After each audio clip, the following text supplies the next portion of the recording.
the people who are the best without any training, if you just drop people in front of an AI and say, go, somebody who's really good at delegating to humans is almost invariably really good at delegating to AI because all the same skills apply, right? Like I set good context, I give good directions, I ask what I want for output. Like these are things we hope good bosses do when they talk to us, right? And they say, go do this. They don't go do this and stop.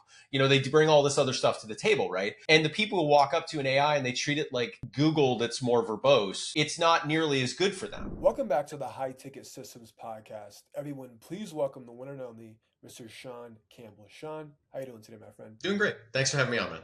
You're very welcome. Now, for those of us that don't know the brand or the company name just yet, can you please explain to us at a very high level, basically what you guys do and who you guys serve best? Yeah, so Cascade Insights has been around for about 20 years. Historically, we've done a lot of work with the tech sector, and we really serve two markets. So for the last several years now, we've been helping organizations adopt AI meaningfully. And at the same time, if you're building AI into your solution, you're trying to integrate AI platforms into an existing solution. We do a lot of research studies to help you kind of understand markets and buyers and that kind of thing. And those two things kind of work together to some extent.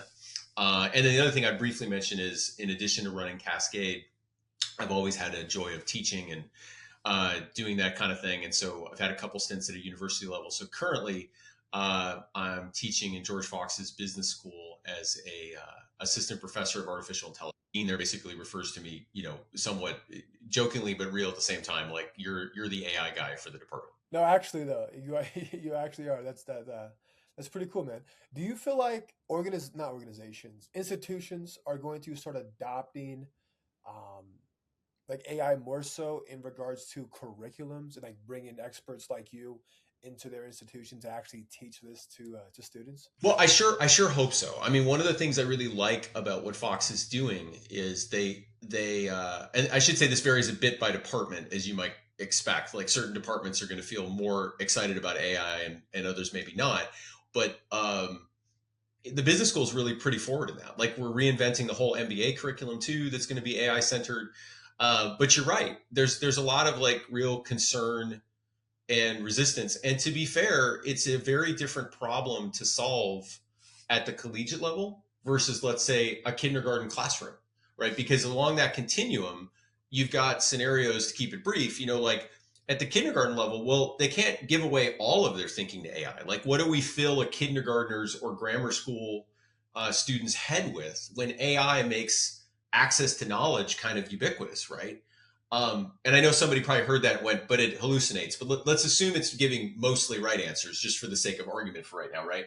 Like what do we train on? What do we teach on, right?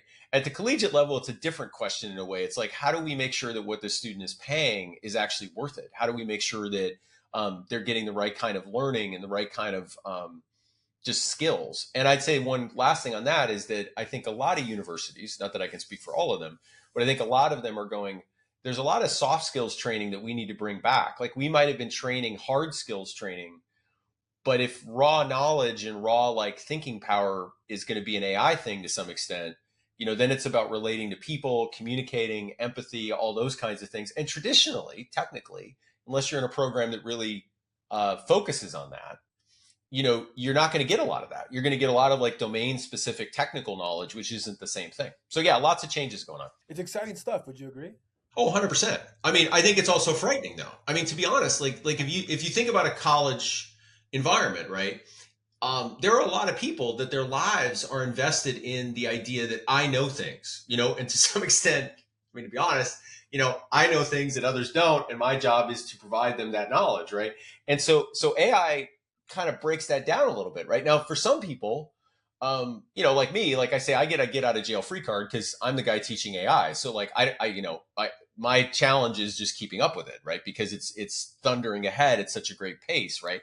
But I don't have to deal with that same existential problem the way some other people do. So yeah, to me, I think it's a win because it helps people make smarter decisions as a general rule. I think it levels the playing field. And this is maybe a little bit of a diversion, but I just want to throw this in really fast. Like, I think it's also a great equity leveler, right? Like for example, we know that some people write really well, and we know that some people might communicate really well verbally, and everybody knows somebody who doesn't do either one or both of those things well. But those people have stories to tell, right? They have things that they're willing to share, and like AI can make that happen, right? Because AI can take some thoughts that you have and build a really wonderful written piece. And I got a story that I could share on that later if you want, but I think that equity leveling thing is something is going to be really interesting. But of course, that presumes people have access to the tools at an appropriate price, which is a whole nother topic. On the topic of, staying ahead of the curve with AI, I mean, yes, with your background, with your profession, and you teaching at a very collegiate level, you have to. So the way I stay ahead of AI is I just watch people on YouTube, right? But I imagine you and I are in different ball games when it comes to staying ahead. So from your experience and, again, with your profession, how do you personally stay ahead of the curve? Well, it's interesting because I have people ask me this all the time, like all the time. Like students ask me this, other professors ask me this, employees that work for me ask it. And the funny thing is, there's a part of it that is just raw data gathering that you don't really get away from, because as great as the AI tools are, right? And I have custom apps I build that'll go churn through my inbox, and the 50 or so, like no lie, like Substacks I subscribe to that are like AI driven. And I've got tools that'll go through podcasts and generate mind maps and transcripts and all this kind of stuff. And I can chuck that all in a blender and basically get a synthesis. But what I find is sometimes, no matter how tuned it is, there's going to be kind of things you kind of miss, particularly maybe like an editorial perspective or a way of looking at AI use that's a little bit unique. So a lot of those tools do a really good job of like grabbing like what got launched, what got released, so I don't miss that. And then the other thing I would say, especially with AI tools, is constant experimentation, because channeling stuff I've heard other people say, so this isn't like an idea unique to me by any stretch, is that, your opinion about AI should have like a milk like expiration date on it, because if your opinion of AI is grounded in AI 3 months ago, that can be very, very different depending on the lane you're in. And then worse yet, it breaks down by task. How many people thought ChatGPT image gen was a poor also ran compared to Nano, Banana, and Gemini for the better part of the last 6 months or more. And then ChatGPT comes out and they're like, well, we're in the running again, and like, and those kinds of things happen all the time. So it's just really good situational awareness that I think you need to have. So some of it's just raw reading stuff in your inbox, watching YouTube podcasts.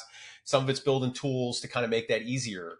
But the space is moving so fast, man. There's always a new voice out there that's worth listening to too, and that's another piece of it. So I don't know if there's an easy way. There's ways that make it easier, but I don't know if there's an easy way. For sure. And let me see if I can articulate this correctly. So essentially, you have custom AI agents that I Yep. guess are attached to specific Substacks channels, YouTube channels that you follow whenever a new episode gets released or a new thread gets released on Substack. I have no idea how that works, by the way, but roll with me. You Yep. throw it in Yep. a blender, you kind of spit that information. Okay, Sean, here's the latest updates, XYZ, blah, blah, blah. Is that kind of how that works? Yeah, but I still need to sometimes hand read through some of the stuff, because like somebody's really unique perspective the AI engine might not quite grab, no matter how much I've tuned it. And of course, then I go look at what it didn't grab and I try to train it to do a better job. But I think there's just some of that, and some of it just is the soak time of, anyway, you get the general idea. That's basically how it plays out. For sure. Thank you, my friend. And on the topic of the two aspects, the two pillars of your business, I mean, one serves organizations adopting AI, and the other side is actually building AI products. So, how do you stay credible with the adopter side when vendors are also writing checks for research that, if it goes their way, makes their product look good? Well, and I totally get why you would say that, because like a typical, the good news is it's not us, but I can make that really concrete. Like there's a huge part of the research market that's the analyst market, where they're basically paid to go write public studies that make somebody's product, ultimately look good, or in rare cases bad because they don't line up right on, let's say, the Gartner Magic Quadrant. Now, that's not to say we don't occasionally, a limited percentage of the time, do thought leadership research where somebody has us go write a paper. But the lion's share of our work is actually for internal use. So our research is used by the companies internally to make their products better. So there's really no friction there. And clearly, whatever we've learned from like an NDA standpoint, about, let's say, a new product launch or something that's coming that we're doing research on. Well, that doesn't make its way into anything we educate. Obviously, that would be problematic. But there is this nice ability to kind of understand AI from both perspectives: the people that are creating it, and at the same time, the people that are adopting it. And frankly, the adoption training work also helps us on the research side, because we'll talk to, I don't know, like the college, the department, students, organizations that I train, and all the rest. And all of a sudden, we're like, oh, that next survey we write, I think there's this thing happening in the market that we need to make sure people pay attention to, right? And actually address. And that's, so it's just, to me, it's a really good cycle. But you're right. If we were in a different style of research, the more pay to play kind of thing, then there'd be much more of a potential conflict, for the way it's play out. Gotcha. And this might be a loaded question, but from your experience with all the AI products that you've built, what are like the top three most valuable and will have the biggest impact on your organization? If you could even answer that. Well. When you say built, I guess let me. I think what you probably meant was more like that's out there. You know what I mean? Like the stuff that's out there. So if I was to say, because if I said like what client software we've done research on, I mean, we've done it in narrow spaces and broad spaces. So I could tell you like, well, there's this CRM product that I really like or whatever, but that might not resonate with anybody because maybe they're not looking for a CRM. But I would say right now, if I had, the bag of 100 nickels and I was going to go spend it on stuff, I would spend more money on Claude than anything else. There's a million reasons for that. My students feel the same way. Most of my students come to class and they think of ChatGPT because it's like the Kleenex of AI right now, right? And so they're like, that's what I know. And then they get to working with Claude and they're like, this thinks better. There's more capabilities. Then I show them co-work. Then I show them kind of how Claude Code can actually like write some really meaningful code. And again, like I said earlier, ChatGPT is catching up, and then, but on the visual side, I'd still say it's probably Gemini, but visual is an interesting one because I think, not to go too long on this, but like on the visual creation side, I see people kind of cheapen their efforts pretty early.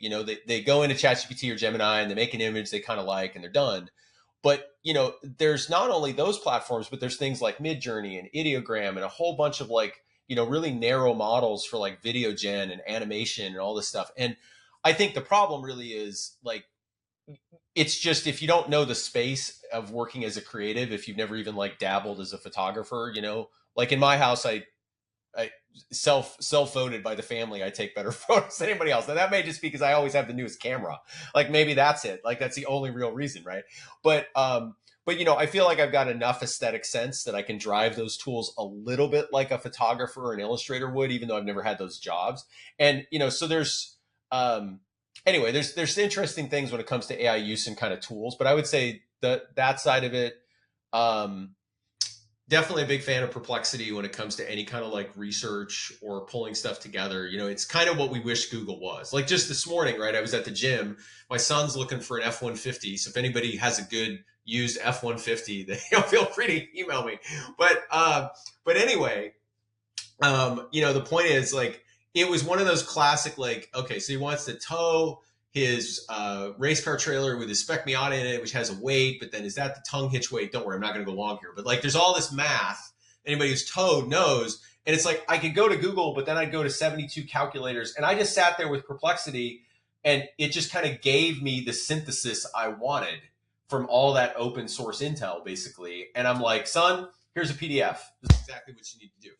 So, yeah. Anyway, so those are just some things that stand out. It's so funny because everyone, whenever you're first dibbling and dabbling in AI, of course you're going to use ChatGPT. Like you said, it's right. The Kleenex of AI.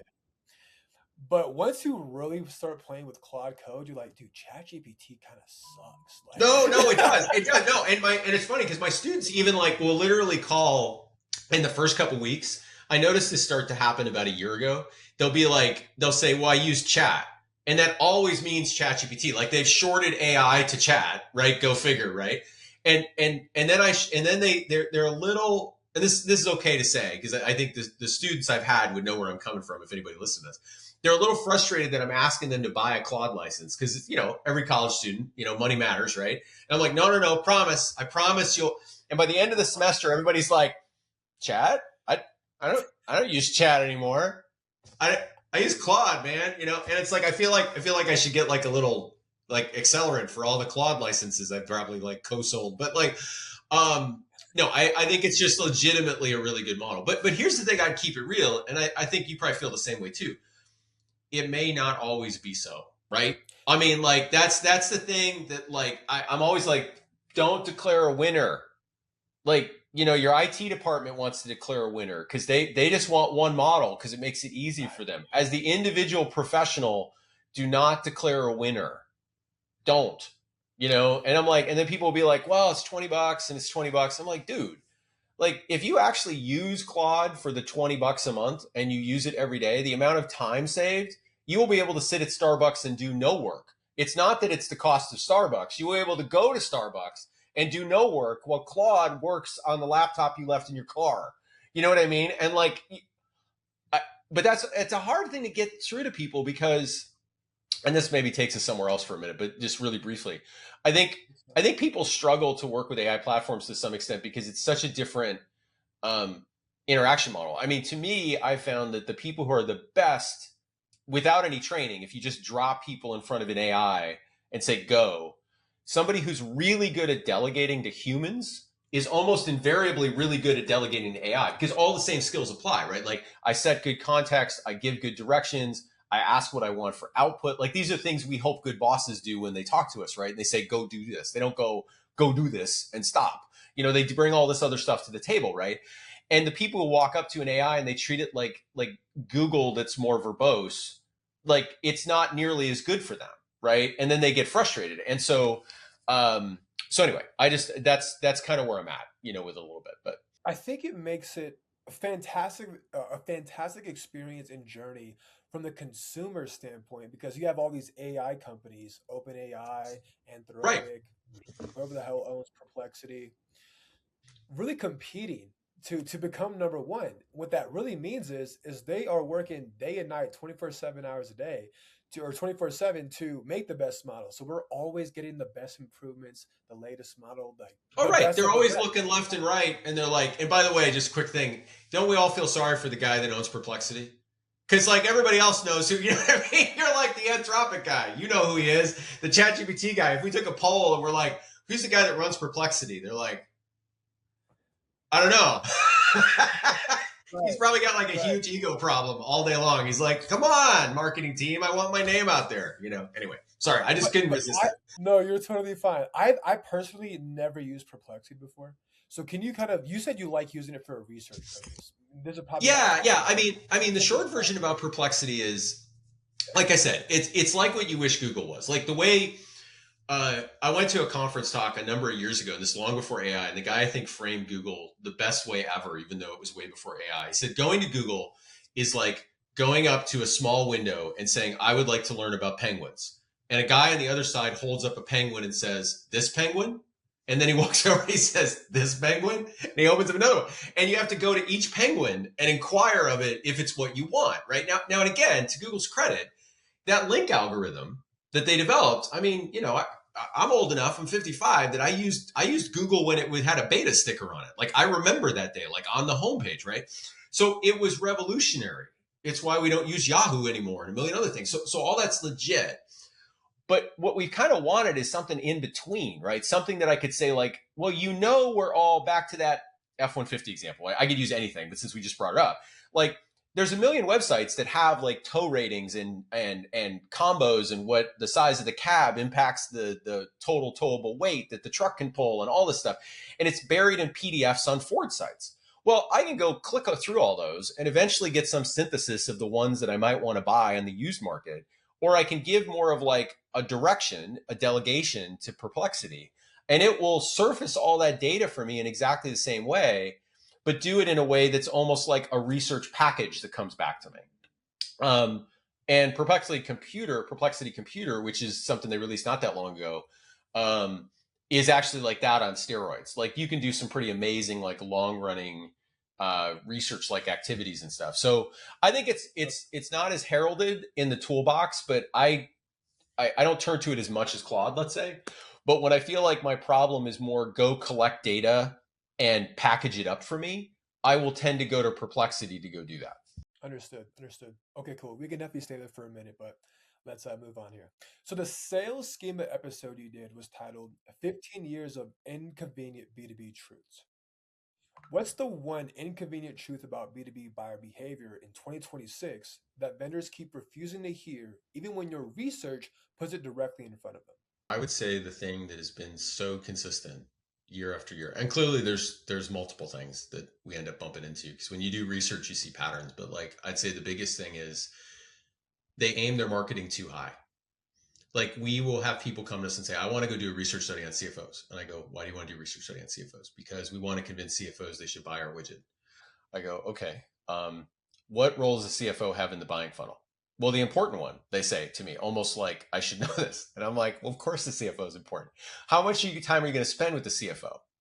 And they're like, huh? I'm like, well, no. I mean, like in the buyer's journey, like how much time do you spend with the CFO? They're like, the end? I'm like, yeah, the end. That's important. I said, so when you go do your marketing, do you think the CFO is going to see your marketing? They're like, yes. I'm like, okay, let's try this again. So at the beginning of the buyer's journey, who looks at the marketing? No. Who? I'm like, okay, so somebody about 3 levels down from the CFO. Yeah, kind of makes sense. Why don't we build a study on them? Well, I don't want to build a study on them because somebody says the CFO. You see where this goes. This loop is like constant, and I think I know that part of the resistance initially when you talk to research firm is they think we're trying to make the study more executable, because clearly getting a bunch of CFOs to go commit to a study is more expensive, hard, timely, whatever, right? And they hear me saying, let's go to the director of finance. I'm just making up a title, right? For, lower down. And they're like, oh, you're just trying to make it easy. You can't get to CFOs. I'm like, no. Like if your problem is early funnel, like they're not reading it, and they'll build whole marketing portals. I've seen this. They'll build like whole studies and marketing portals, like the CFO and whatever. And I'm not saying all of that's wasted, but I'm like, we will bring that up in study after study, and there will be some guy. And by the way, I have a lot of respect for B2B sales teams. I do. I know that's a super hard job. It's way more intellectually challenging than people give it credit for. So everybody hear this from that perspective for me. It's almost always a sales guy that tilts the apple cart then and says like, but no, the meeting with the CFO is super important. And I'm like, I'm not denying that. I'm just asking you where it is in the journey and what are you trying to do? If you were trying to have me do a research study on how to have a meaningful sales conversation with a CFO, well, that would be different then. You know what I mean? But I feel like that's the biggest, it's honestly the biggest hang up. And if it sounds like it frustrates me, it's more just because, we sometimes will do studies and, the client gets to decide ultimately what they want to target, right? I mean, as every service firm owner knows at some point, or they should, if their ego is not too big, you are in service to your clients. So at some point they ultimately get to weigh in and decide, right? And so like, we've done these studies where I'm like, I really, really don't think you need to spend all that money to survey those executives. I think you should go down, and they're like, we need executives. And I'm like, okay, I've said my piece. We're going to go do it. I don't think it's really going to help you as much as you think. But anyway, so that'd be my biggest thing. Oh, you're good. With all the research you have conducted over the last few years, what has been the most surprising to you? Of course, on topic of AI here. Oh gosh, I mean that's hard. What's the most surprising thing? The most surprising. Okay, I don't know if this is probably the easiest to say, I guess. I mean, I'm not trying to find the easiest, but going on recency of what pops into my head first is probably the safest thing. That people don't act on the truth.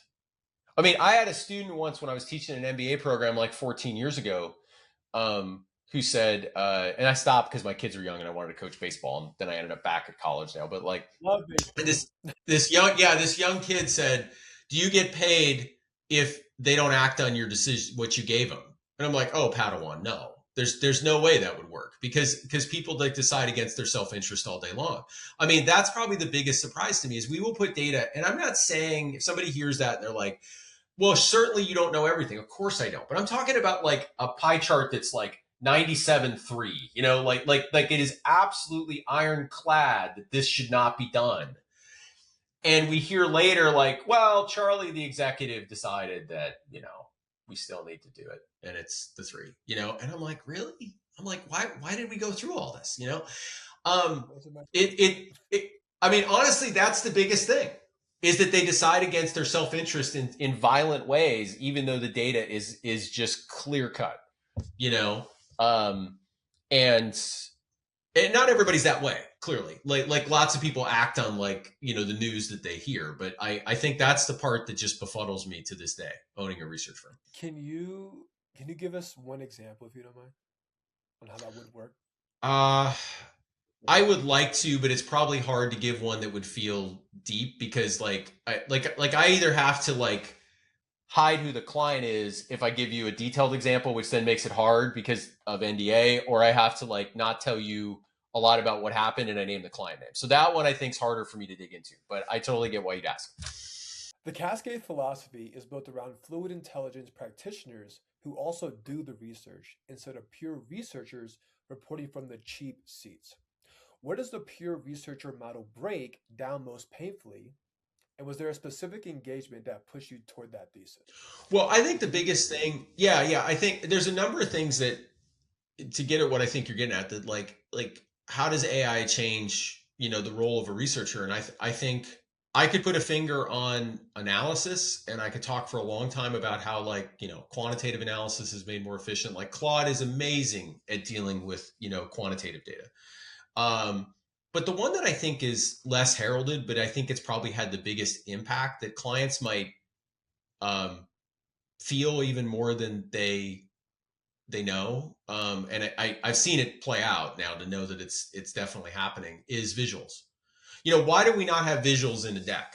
Because it takes time. I mean, that's why slide decks have a bunch of bullets, right? You go build a keynote presentation circa 5 years ago, and you need great images. So you run the Substack, right? And you hope to grab a bunch of stuff that nobody else has grabbed, so your presentation doesn't look like everybody else, right? And you grab some images and you get it all set up, and you put it up there, and you put some text on it, and you run it, and you're like, "Woo, it looks great!" And then you go present, and the guy next to you has the same header image, but that's a separate point. And like you go through that, um, and then but it took time, right? And so you got some slides in the deck that are still just bullets, right? Or hero images, right? Or whatever, hero text. We have the issue in spades with research, right? Because, you've got all this data to communicate, right? All this context. Because back a little bit to what I was talking about earlier, right? Like for people to make a decision that is contrary to what they currently believe, they have to have a lot of justification. So we have to put lots of justification into a deck, which can make it look boring if you're not careful because it's a lot of like data. And so but everybody knows a visual communicates more. But the reason decks are boring up until you had an excuse for it, I should say, up until 6 months ago, is that it took a lot of time to build a visual. You don't have that excuse anymore. So we have been just building some banger decks and output that is just impacting people viscerally more because it's an image and it gets in their gut more. And it's not any less truthful. It's just, it grabs people's attention more. It's the same truth packaged more interestingly, which is fine. And the best concrete example I can give you of that is we had a client, and again, this goes back to like, I can tell you a lot about the story, but I can't say the client name, or I can do the opposite. So I won't say the client name, but they make software people use a lot of. And so like somebody on the research team said, my team is so tired of decks. The stakeholders don't look at decks anymore. That I want you to go build basically a graphic novel of the findings, like anime style. And we did. Coolest thing we ever built. The biggest downside is because in our line of work, I can't post it anywhere, obviously, because it's all like the client's data. Like I would love to, but for that one client, I can show them it over and over and over again, all the other people we could work with, because I'm like, look at this really cool thing we did. The idea of building like a comic book style Japanese anime of all these research findings, I would have easily put on it like a big line item of cost. Like I would have, and then the client would have said, give me the boring deck. Like that's better. I'll take the boring deck. I'll take the bullets. You know what I mean? And we'll be fine. And now I can sometimes, like for no change in cost, build this other thing that really changes people. And to finish this off, like I tell people on my team like all the time, and I feel this, like, we are in the business of helping people make a better decision.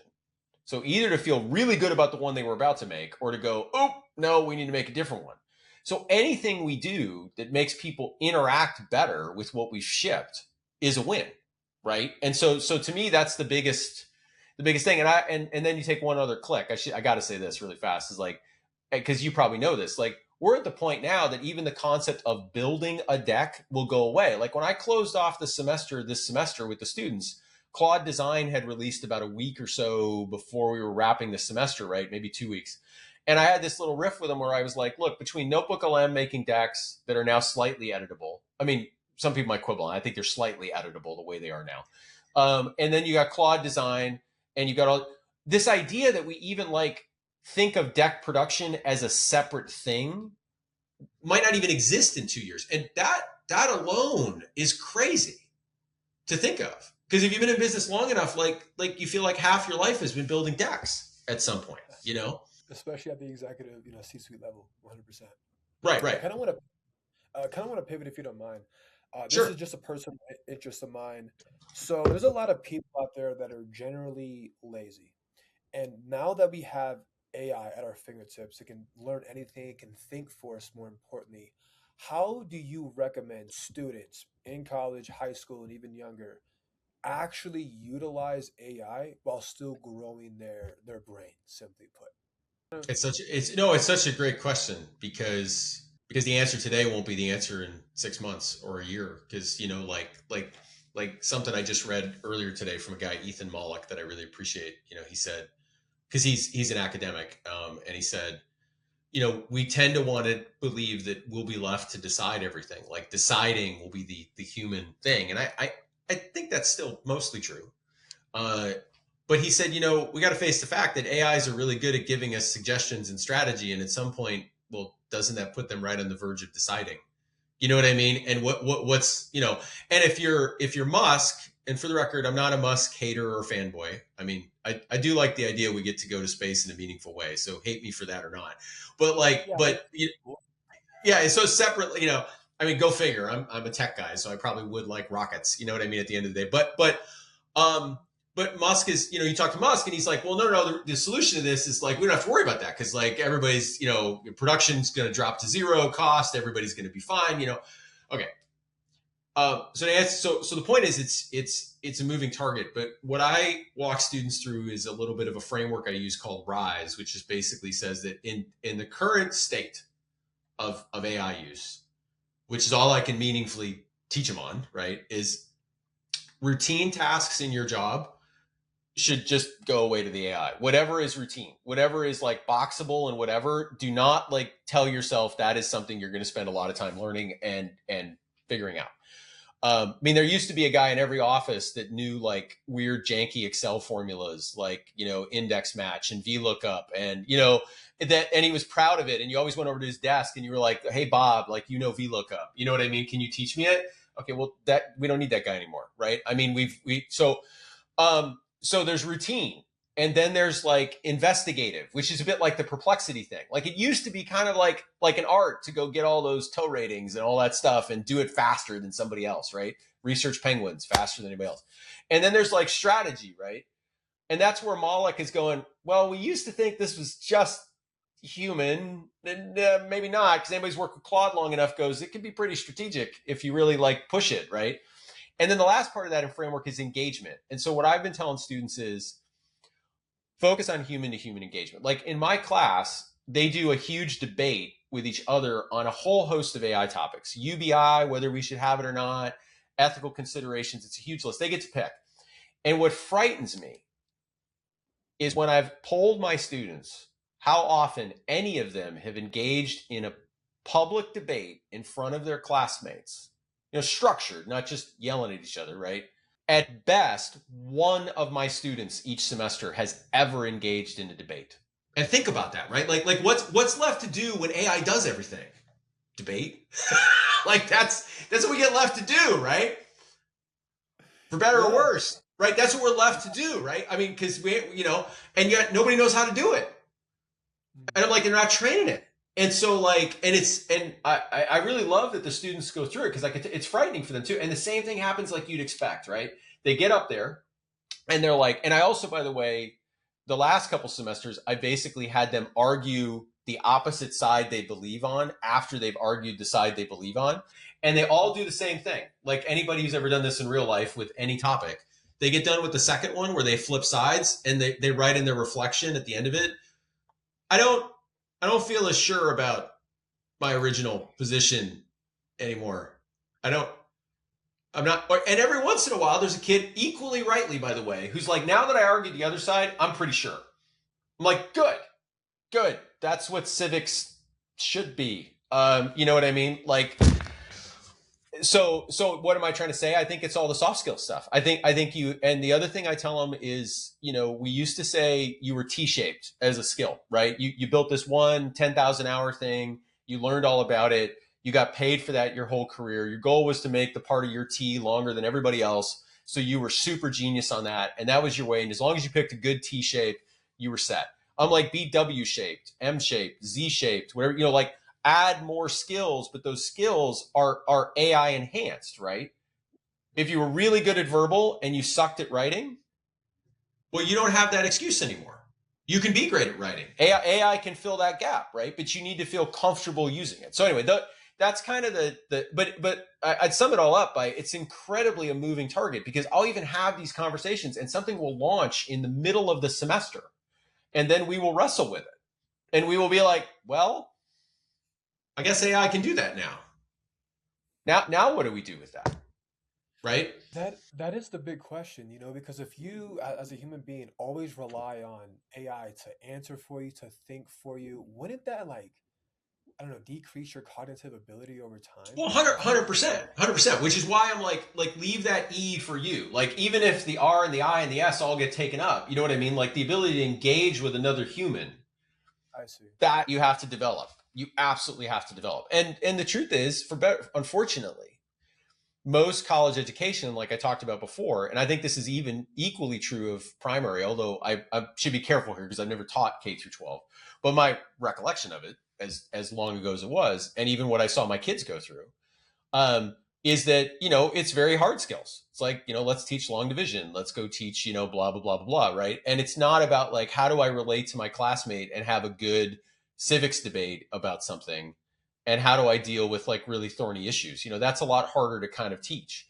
And I think, and the last thing on that is, why is it hard to teach? Because it's actually hard to grade. I mean, this isn't an educational professor podcast, but it's super hard to grade, right? It's way easier to grade, like, did you get these long division problems right, than it is to, like, did you have a good debate? And anybody who's tried to grade debate knows or grade public speaking, or any of these, like, human-centered skills. It's a very different classroom to run, but I think it's essential. So it's not black or white, like science or math. It's yes or no. No. There's a whole about a maybe in the middle, right? And there's a bit of, like, and there's a bit of, like, like back in the day when I was getting my master's degree, I was teaching public speaking classes at Purdue to help pay for it. And, I walked out of that experience saying, no one teaches public speaking who doesn't grade on a curve, because there will be somebody who will walk up and will just nail it. I could tell you story after story about, and there's somebody else who gave a really, really good speech, but they were, like, shaking like a leaf. You know what I mean? And it's like, or if you coach youth sports, it's the same thing, right? Like there's kids that walk on the playing field and they, like, turn a double play, and you're like, I didn't even tell them how to do that. I don't even, and then there's another kid that the ball bounces off his chest every day, right? And you're like, this isn't inherently my coaching ability. There's just innate ability sometimes that we all have. And that comes into play more, I think, with these soft skill things. But that's not an excuse for developing it, right? Like, not developing it. It's just, I think it's just harder. It's harder to deal with. I would agree with you there for sure. I do want to possibly end on this question here. So, Sure. What do business leaders need to think about when it comes to adopting AI across their entire team? There's a couple things. So I'll try to package them up pretty tightly. I would say, one, you have to herald failure as much as success, because most business environments aren't happy with, I tried this thing for an hour and it didn't do what I expected. But AI demands that. You have to explore it. You have to, and you can do that with, like, a weekly Slack channel where people share their successes and failures. But as a boss, don't go in there and just, like, praise the people who were successful. You need to, like, say, that was a really good try. Like, what did you learn from it? Those, because people are scared about it. I think the second thing, just directly related to that point, people are just scared, man. They are. You need to really be clear and honest about what you're thinking about AI. You can't just walk around and be like, oh, we're never going to fire anybody. Okay, well, no, that doesn't really work, because if everybody else uses AI and they get the production cost down to a third of what it used to be, and y'all can't find a new market and you can't go find new revenue right away, well, what are you going to do? You can't keep everybody around just for giggles, right? And I think the other thing is, and this is a big one, but it might rub people a little wrong. Don't let IT lead the rollout, because IT was great and will be great at discrete point solutions. The next Excel, the next SharePoint, the next whatever. Something that radically changes every task your team works on, that is absolutely the domain of the business leader of that team. So if you lead an HR team, you should be the one advising your team on what tools you should use from an AI stack. Or if you don't know how to do it, well, then you got to go find somebody internally like a champion or externally to help you. But to go to the IT department who wants to say, what's the one tool we should use in perpetuity for AI use with the cheapest set of licenses that is the most secure? Like, that's not the way to win this game, ultimately. And that doesn't mean to ignore security, but I think you can be very secure if you're smart about it. But this like fusion of like, I'm changing my entire team's job from the routine to the strategy to whatever. IT can't help you with that. That's the domain of the person running that business, right? If you're a small business, it's on your shoulders as the key entrepreneur. If it's a marketing team, it's the CMO's job to come up to speed on that. And the part that I feel empathetic about is, I wish somebody was giving you a whole extra 2 days a week to just worry about it, but they won't. That's just life right now. Some companies have more elasticity than others, and they have the time to maybe give people like a freebie day to go learn AI, and some won't. But that's what I would say. Don't leave it in the hands of IT. I don't mean ignore IT, but do not leave it in the hands of IT. That will slow everything up, 100%. If you are in that position where your job is possibly at risk, not possibly, your job is at risk, what do you say to that person?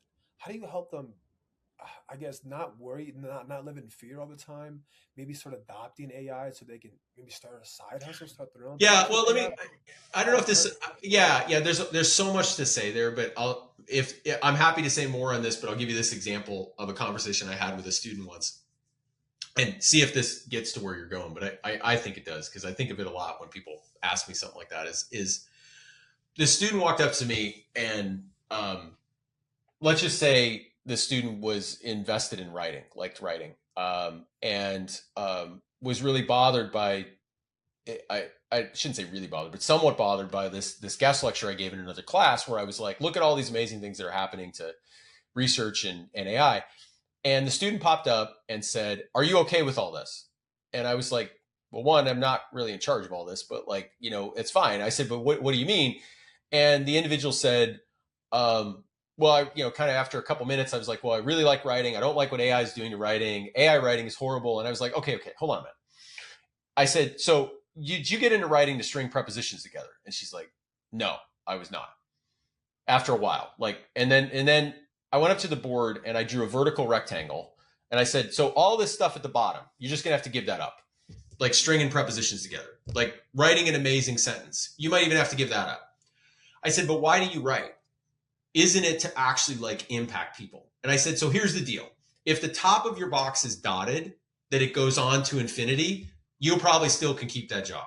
If the top of the box is solid and you're just going to bump into it, I'd go get another job. And I'm like, because that's what I still think that holds true. I think that holds true for a lot of jobs, right?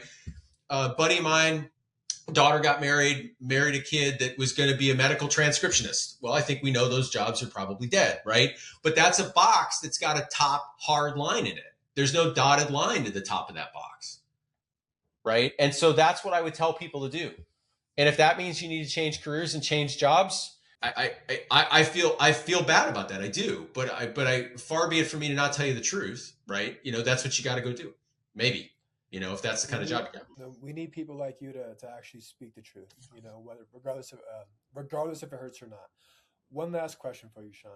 What is the single best piece of advice you've ever heard? Read stuff you disagree with. Read stuff you disagree with. Read stuff you disagree with. No, I mean, because I honestly think it's the best piece of advice I've followed in a way, because it's a bit like debate. I've answered that question. I've gotten it a couple times over the years. It's a great question. I would have brought it up even if I didn't bring up debate. because I think you end up either reinforcing your position in a more meaningful way, right? Or you end up maybe changing your position, right? And most people don't really read stuff they disagree with. They kind of engage with it at a distance, right? They give it a frown on Facebook, you know what I mean? But they didn't actually Yeah. read the post. You know what I mean? They didn't read it end to end, and heaven forbid if they actually clicked through the links in the post and read some more, right?